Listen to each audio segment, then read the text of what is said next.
What is the square root of a number?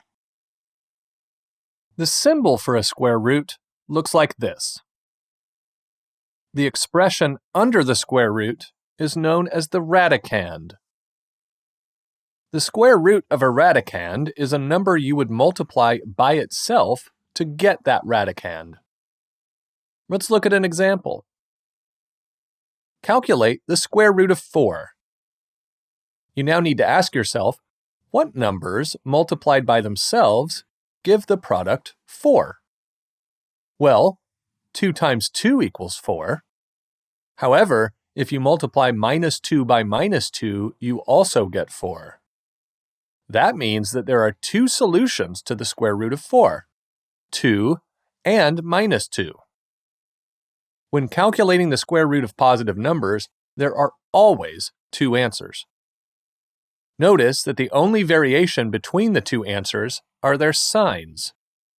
In other words, the 2 answers are always opposite numbers. Sometimes the problem only asks for the positive solution, so it is important to read the question carefully. In these introduction videos, we will only be focusing on positive integers. But why is it called a square root? When you think of finding a square root, you can picture a square. When finding the square root of 4, like in this example, what you're finding is the lengths of the sides of a square that has an area of 4.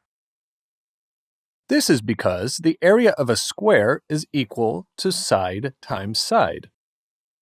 This is the same method you use to check that you calculated the square root correctly. Let's look at another example. You want to find the square root of 81. You need to find the number you would multiply by itself to get 81.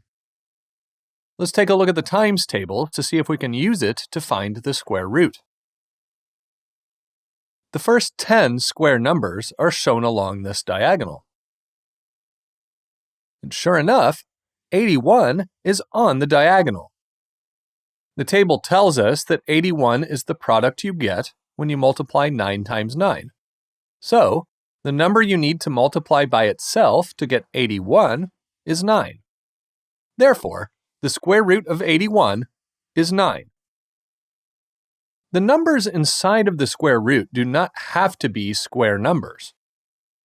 For example, the number 55 is not a square number. So if you take the square root of 55, you will not get an integer. The answer will instead be a decimal number. In these cases, it would be wise to use a calculator to help you. The square root of a number, called the radicand, is a number you multiply by itself to get that radicand.